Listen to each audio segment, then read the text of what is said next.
pris la parole finalement sur la question cette année. La description qui est faite, c'est un gouvernement qui n'a pas de tête, qui n'est pas conduit par un Premier ministre, qui manque de solidarité, qui manque d'efficacité, qui n'est même pas du tout visible sur le terrain. Est-ce que c'est parce ce n'est pas parce qu'il a mis trop long cette année? Premièrement, je ne suis pas pour que les gouvernements changent à tous les coups. Nous sommes des pays extrêmement mal structurés au point où, quand tu nommes même quelqu'un, le temps qu'il lise les dossiers, qu'il comprenne ce qui a été prévu, ce qui se faisait, si tu dois les changer tous les 2 ans, 3 ans, ben, il n'a pas fini de lire. Donc je ne suis pas pour qu'on change les gouvernements tout le temps. Mais je suis pour que le président il vient avec un gouvernement. S'il part, qu'il parte avec le gouvernement. Donc, la durée d'un gouvernement, pour moi, 7 ans, c'est la durée du mandat. Le changement ne doit venir que parce que quelqu'un a été mis à un poste et on s'est rendu compte qu'il n'est pas bon. Mais ça ne doit pas être une espèce de dogme. On doit changer le gouvernement tout le temps. Pas forcément. Quand j'ai fini de dire ça, ce qui me paraît important, c'est la qualité des hommes. Vous voyez, le discours de Valère et de Elundu, ces 2 discours ont quelque chose. Ils renvoient à la qualité des hommes. Ce qu'ils peuvent accepter ou qu'ils peuvent refuser. Ils disent humiliation. Ils supposent que ces gens auraient dû refuser cette humiliation. Ils ont raison. Mais il y a quelque chose d'autre. Quel est ce chef de l'État qui met en place un gouvernement en laissant que les membres du gouvernement soient humiliés? Pour que ce soit chaque membre du gouvernement qui se bat pour être respecté. C'est ça le combat. Je suis Premier ministre. Je vais donc me battre. Je vais vous montrer que c'est moi le Premier ministre. C'est ça, c'est ça qu'on est en train d'aller chercher. Prenez vos responsabilités. Ça veut dire quoi? Quand Melingui s'en va le voir, il n'a pas à dire à Melingui, prenez vos responsabilités. Il a affaire à asseoir le gouvernement et interroger les acteurs par rapport à la récrimination de son ministre des Finances. Il envoie son ministre des Finances faire une bataille de leadership. C'est ça. Et comme Melingui porte dans des têtes pour dire à Mobile, si vous faites ceci, et si Mobile, si le Mobile refuse... On a vu les cas, même ces dernières années. Voilà. Et si donc nous sommes là dans un mauvais comportement d'un président. N'ayons pas peur des mots. Le président n'est pas là pour laisser que les ministres s'entrechoquent. Vous collez les têtes. Le président forme le gouvernement. C'est lui qui dit ce que chaque ministre va faire. C'est donc lui qui doit dire à un ministre qui sort de son champ de compétences, de son cahier de charges, que ce n'est pas ce que tu fais là, c'est pas ce que je t'ai demandé de faire. Pas que le Premier ministre va se chépoumoner. Si un ministre ne vient pas au conseil de cabinet, le Premier ministre lui fait quoi?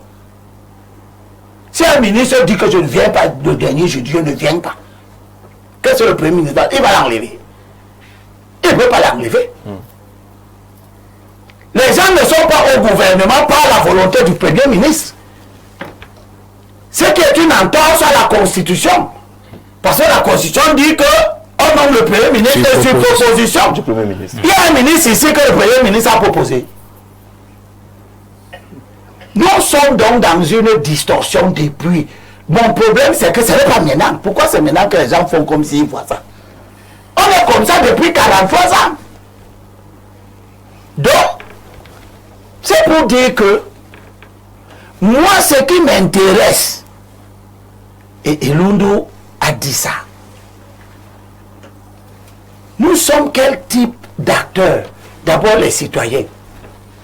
Nous sommes quel type d'acteurs?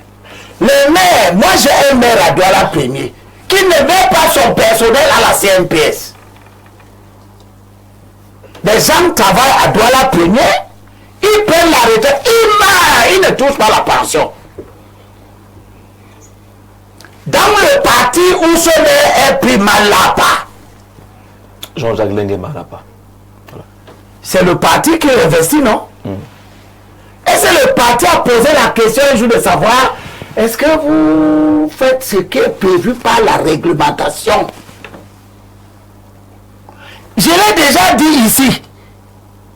Est-ce que après que les gens aient entendu, il y a eu déclenchement d'une mission d'inspection pour aller voir si ce que Libye a dit au moins est vrai? Je ne dis pas de changer ça. Vous pouvez même voir que c'est vrai. Vous laissez toujours comme ça, que les gens ne soient pas affiliés à la caisse. Allez seulement voir. Jean-Jacques, comme ils ont parlé de la responsabilité, oui, on ne peut pas éluder que des hommes qui arrivent au poste pour diriger soient des gens qui savent que si je ne pose pas les actes qui m'ont été demandés, ce ne sera pas quelqu'un d'autre qui sera en faute. C'est bien moi-même. D'accord. C'est en ce sens que ce que nous avons vu au sud, à l'occasion de la mise en place du bureau du conseil régional, est éminemment pédagogique. Des gens sont assis à Yaoundé, ils décident de vous envoyer un président de conseil. Mais c'est à vous la responsabilité de l'élire. Et on vous dit, monsieur, la discipline du parti n'est pas négociable. Pourquoi vous élisiez quelqu'un que vous ne voulez pas? Mais ceux qui l'ont proposé, ils ne sortent pas en public pour dire que nous, moi, Kouete, avec mon ami Famendogo, nous avons décidé que c'est Bikoro qui a coulé les chantiers navals. On a dit que c'est lui que vous devez élire là-bas au sud pour développer la cacao culture, soutenir les petites et moyennes entreprises du sud, donner les bourses, parce que ce sont les missions du conseil régional. Promouvoir les micro-projets générateurs de revenus pour lutter contre le chômage. Eh bien, Cathy Meba et les autres ont dit non.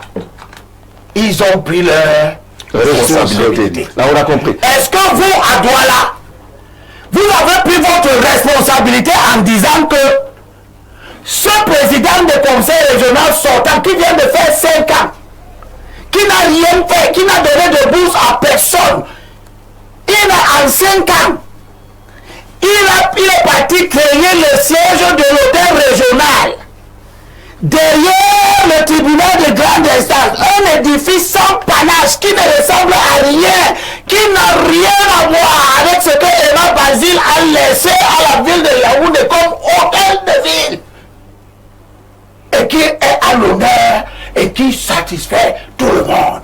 D'accord. On a compris la notion de responsabilité. La responsabilité du facteur humain. Merci, on va avancer. La qualité des hommes que nous mettons. Le casting. Merci. On va avancer. 7 ans déjà, le gouvernement John Gouté, professeur, si on écoute les uns les autres, on va retenir que c'est un gouvernement qui n'a pas fonctionné, qui a mal fonctionné, qui n'était pas dirigé, qui n'avait pas de direction pratiquement. Est-ce que ce n'est pas parce qu'il n'y a pas eu des instances d'évaluation comme un conseil de ministres, on n'a pratiquement pas connu? Non, je pense qu'il faut voir les choses avec lucidité. On ne peut pas dire que le gouvernement n'ait pas fonctionné. On ne peut pas dire que ce gouvernement n'ait suscité que des problèmes. Et même lorsqu'il y a des problèmes, il faut pouvoir analyser le fond des choses.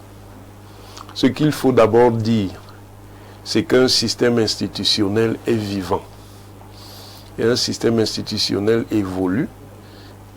C'est pourquoi de temps en temps, il faut le redynamiser pour lui donner du souffle.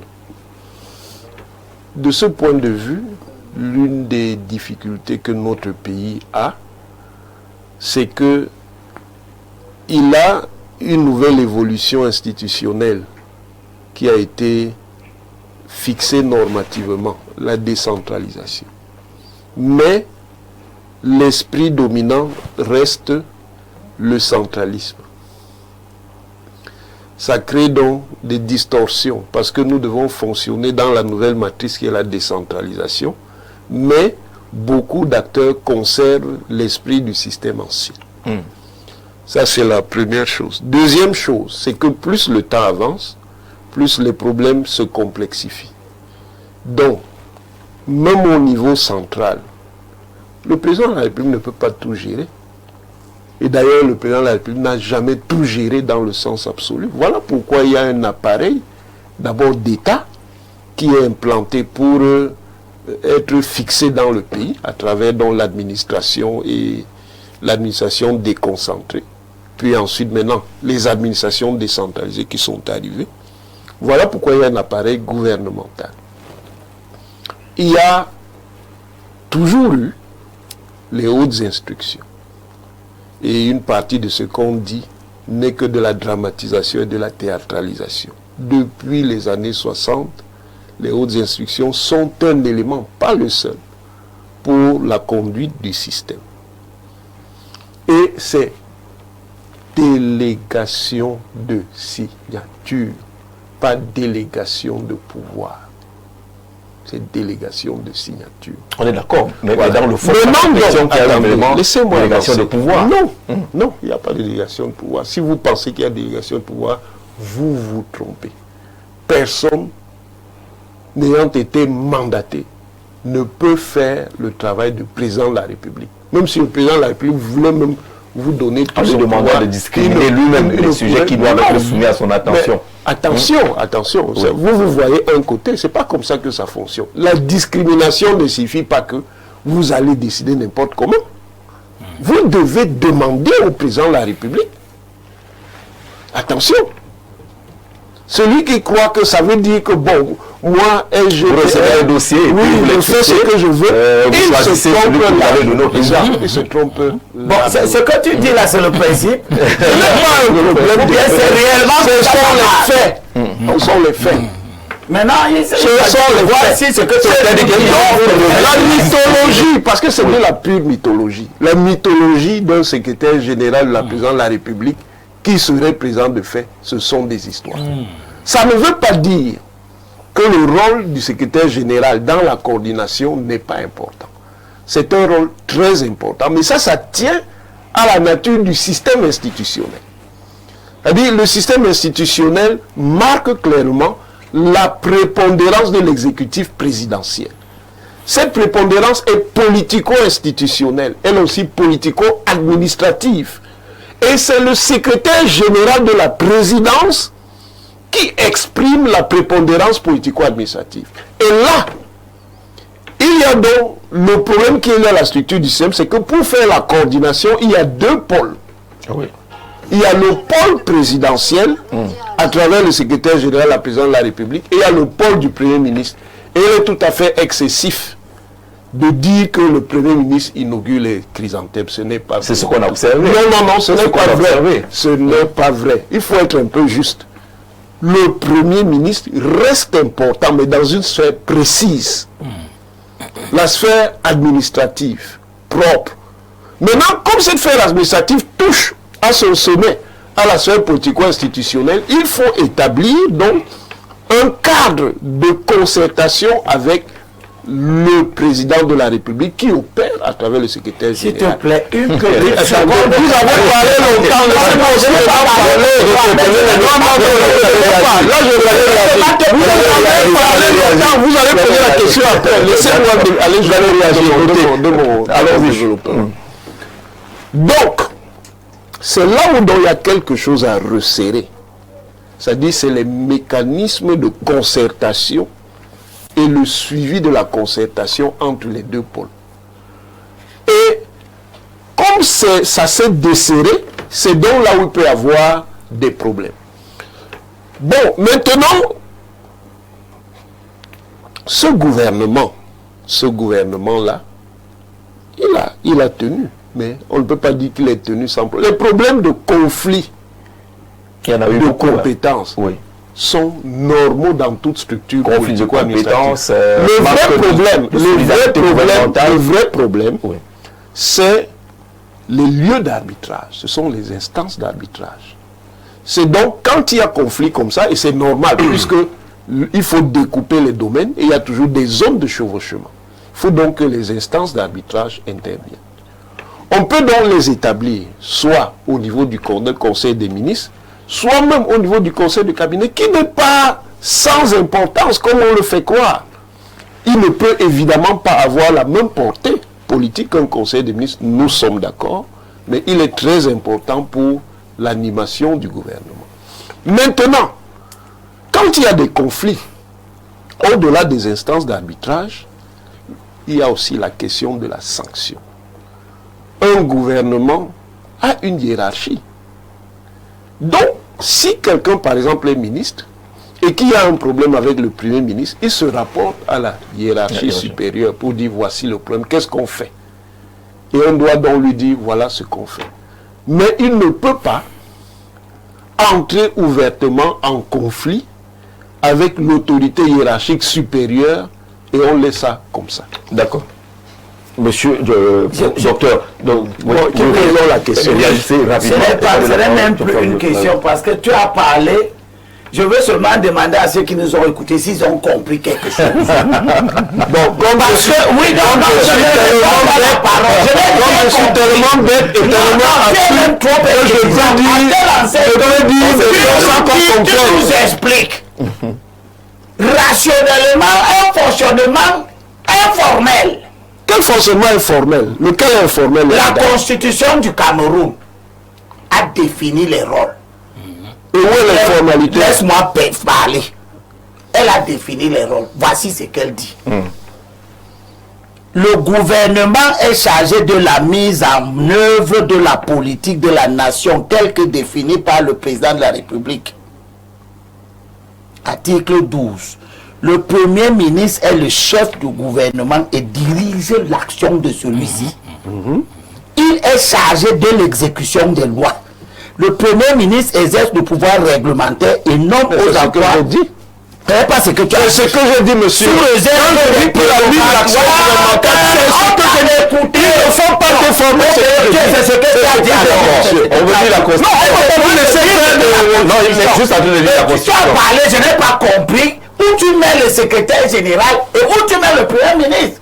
Laisse-moi aussi parler maintenant pour te dire que la Constitution, elle ne parle nulle part du secrétaire général. Mais elle parle du président de la République. La Constitution, elle ne parle pas du président de la République, monsieur. Informel qu'on appelle C'est même pas un organe. cabinet. Elle dit que le président, il fixe leurs attributions, met fin à leurs fonctions, préside le conseil des ministres. On n'a pas dit de fabriquer un autre type de conseil qu'on appelle conseil de cabinet. D'accord, d'accord.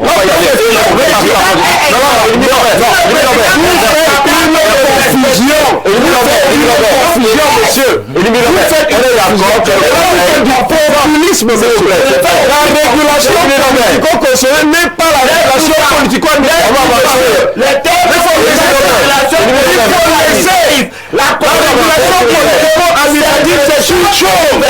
La régulation politico-constitutionnelle, c'est avec une autre. C'est avec une autre.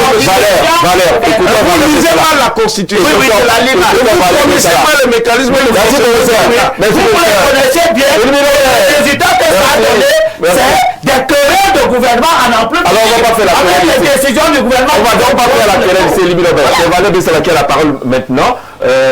On a dit qu'il coordonne l'action gouvernementale, il définit le cadre dans lequel il peut faire sa coordination. Ça peut être le conseil, ça peut être autre chose. Ce n'est pas ça le plus important, c'est le fond qui est important. Valère, vous avez écouté la langue, pour ceux qui vouliez réagir. Oui, le docteur, je le prie de m'excuser. Voilà. C'est lui qui devait parler. Non, je voudrais dire que non. Bobsa, lui, il est dans la théorie pure. Hein. C'est ça. Il est dans la théorie pure. C'est ça. Qui est un peu le monde. La délégation de pouvoir est réprouvée en droit. C'est-à-dire qu'elle n'est même pas reconnue. Mais c'est la délégation de signature. C'est la délégation de signature qui prévaut. Quelle pratique? Dans la pratique administrative, et là je parle comme administrateur, la délégation de signature induit très généralement une délégation de pouvoir. C'est faux, monsieur. Je vous donne l'article 3 ou 4. C'est faux. Ma mémoire peut me faire défaillance sur l'arrêté portant délégation de signature au secrétaire général du président de la République. Vous avez cité d'ailleurs. Oui. Discrimine les affaires apportées à l'attention du chef de l'État. C'est une délégation de pouvoir. Quelle délégation? Il peut décider que vous parlez je vous ai écouté. C'est ça la délégation. C'est pas la délégation. Si vous dites qu'il discrimine, ça veut dire que c'est lui qui a le pouvoir et qui oriente le pouvoir vers le président de la République. Alors quand tu veux pas ça, donc il a le pouvoir. Les autres, c'est même je comprends. Il a dit que cette délegation-là, cet article induit. Ça m'induit. Est-ce que je peux continuer pour Qui établit d'abord le mécanisme faisant qu'il discrimine? C'est qui Est-ce que établit? je peux continuer, professeur? Allez-y, vas-y. Qui établit? La discrimination est en elle-même déjà un pouvoir. C'est-à-dire que le chef vous dit, délégation de signature, ça veut dire que il y a un type d'acte que vous pouvez signer. Dans cette délégation de signature, vous allez lire très bien. Il a le pouvoir de signer des actes, par exemple, qui concernent la police. Et donc, dans la discrimination elle met un pouvoir, c'est-à-dire que le fait que vous vous asseyez, vous avez 10 dossiers devant vous, que normalement on adresse au président de la République, parce que c'est lui le chef. Oui. Vous voyez? Oui. Et vous dites, tel dossier, je le mets de côté. Vous voyez comment ils sont contradictoires? Ils sont contradictoires. En même temps, vous êtes parfaitement contradictoires parce qu'en même temps, s'il vous plaît. vous êtes parfaitement contradictoires. Valère va Je ne laisserai pas l'imposture. Je ne laisserai pas l'imposture. On va reprendre la parole. Permettez à Valère d'aller jusqu'au bout. Pour ceux qui nous suivent à la maison, discrimination peut être, ou discriminer peut être un gros mot pour vous. Discriminer veut dire choisir. Quand on vous dit, vous pouvez choisir, ça veut dire qu'on Ce que vous voulez nous on vous donne un pouvoir de dire au chef ce que vous voulez ou de lui envoyer le dossier que vous pensez être important à porter à son attention. Ça, c'est le langage administratif. Vous comprenez? Je vais aller plus loin. Vous comprenez? Et M. Libi l'a dit tout à l'heure. Il n'existe pas, le professeur parle de conseil ministériel, de conseil des ministres, il n'existe pas de conseil des ministres au Cameroun. La Constitution dit, article 10, et M. Limbi l'a cité, conseil ministériel. Ça veut dire que dans la pratique constitutionnelle et dans l'écriture, la légistique constitutionnelle, on a enlevé tout esprit au ministre. C'est-à-dire que la capacité pour un ministre d'exister devant le président. C'est pour ça que les gens se plaignent. Moi, je me dis, les gens disent, le président est arrivé, il a fait un discours, il a tourné, il est parti. C'est le conseil ministériel. Un conseil des ministres, ça veut dire que les ministres discutent avec le président. Donc, ils ont une personnalité. Il ne veut pas faire une communication. Et c'est la même chose qu'on a fait avec le chef du gouvernement, c'est le conseil de cabinet. Quand on dit conseil de cabinet, qui est dans le cabinet du Premier ministre? Qui est dans le cabinet du Premier ministre? Non, ce n'est pas du Premier ministre qu'il s'agit, et vous le savez parfaitement. Vous savez qu'un gouvernement s'appelle aussi un cabinet. Je pense que le docteur ne raconte pas des histoires. Que je peux parler. Alors, monsieur, je pas le cabinet du Premier ministre. Je refuse que l'on nous amène à comprendre que ça, c'est la régulation politico-constitutionnelle. En fait, ce septennat n'a été que cela, et d'ailleurs tous les autres, mais ça a été exacerbé. Qu'est-ce qui a été exacerbé? C'est-à-dire que on a transformé effectivement le secrétaire général président de la République en Premier ministre bis. En substitut du Premier ministre. Donc vous ne consommez du pas moment où un secrétaire général peut déjà donner une explication à un Premier ministre. Ah, pardon, à un ministre sans passer par le Premier ministre. Il y a une faute. D'accord. Il y a une faute. Parce qu'il n'est même pas reconnu constitutionnellement. Le secrétaire général.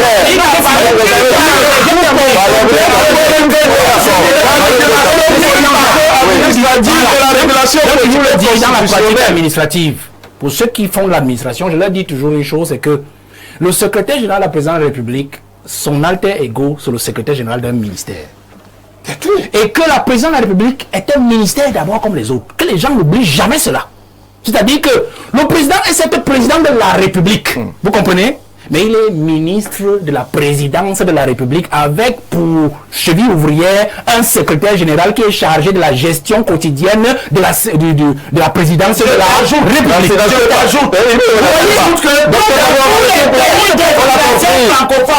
Au Sénégal, au Mali, au Togo, le secrétaire général de la présidence n'est pas membre du gouvernement. Le Cameroun n'a donc pas cette